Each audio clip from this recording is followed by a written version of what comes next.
बांग्लादेश में बीते करीब 2 महीने से जारी आरक्षण विरोधी प्रदर्शन कब खत्म होंगे, इसे लेकर ठीक कुछ कह पाना फिलहाल संभव नहीं है। हालांकि इन प्रदर्शनों ने प्रधानमंत्री शेख हसीना को सत्ता से बेदखल जरूर कर दिया है। देश में सेना ने कमान संभाल ली है और आर्मी चीफ ने अंतरिम सरकार का गठन कर देश चलाने की बात कह डाली। लेकिन यहां सवाल ये उठता है कि आखिर बांग्लादेश में सरकार और सेना की आपस में क्यों नहीं बनती। तो आइए इस वीडियो में जानते हैं कि आखिर बांग्लादेश में कब तख्ता पलट हो चुका है। बांग्लादेश की आजादी से लेकर अब तक हुए चुनावों में से महज 4 चुनाव को ही स्वतंत्र और निष्पक्ष माना गया। बांग्लादेश की सरकार अक्सर चुनावी हिंसा, विरोध और मतदान में धांधली के आरोपों में घिरती रही है।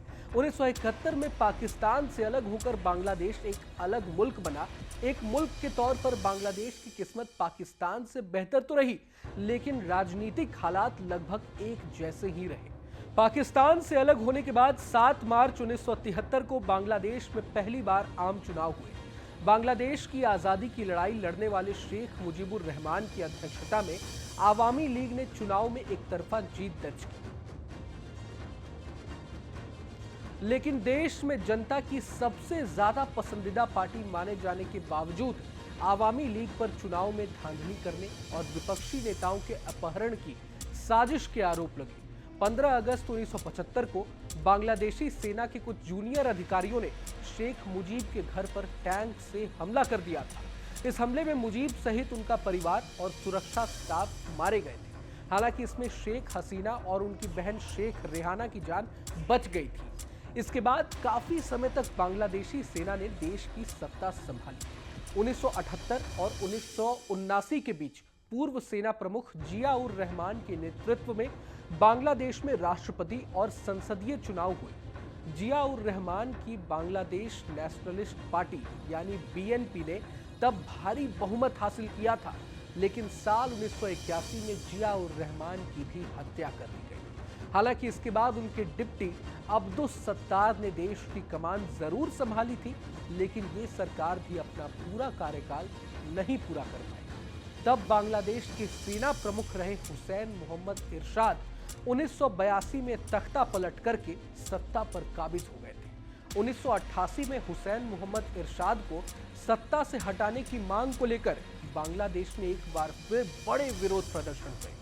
इसके परिणाम स्वरूप 1990 का लोकप्रिय विद्रोह हुआ, जिसने हुसैन इरशाद को इस्तीफा देने के लिए मजबूर कर दिया। बाद में फिर से चुनाव हुए और जिया उर रहमान की पार्टी बीएनपी को मामूली जीत मिली। वहीं आवामी लीग 88 सीटों के साथ दूसरे स्थान पर रही। 12 जून 1996 को बांग्लादेश में एक बार फिर चुनाव हुए।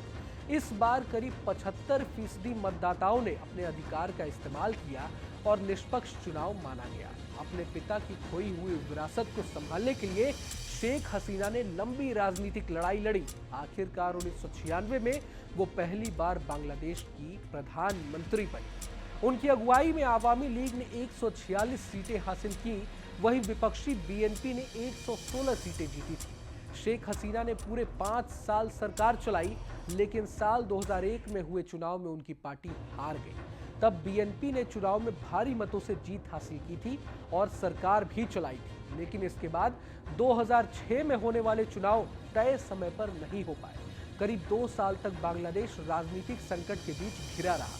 इस दौरान हिंसा, दंगे और कई तरह के प्रदर्शन भी होते रहे। राजनीतिक संकट के बावजूद सितंबर 2008 में एक बार फिर शेख हसीना चुनाव में विजयी होकर उभरी। जनवरी 2009 में एक बार फिर शेख हसीना बांग्लादेश की पीएम बनी।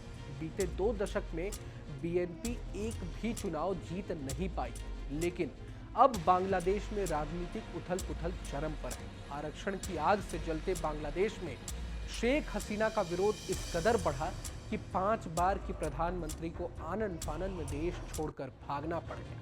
वहीं बांग्लादेश की कमान एक बार फिर सेना के हाथों में जाती दिख रही है। इस वीडियो पर आप क्या सोचते हैं, हमें कमेंट बॉक्स में जरूर बताएं। मैं हूं रोहन शर्मा और आप देख रहे थे न्यूज़ नेशन।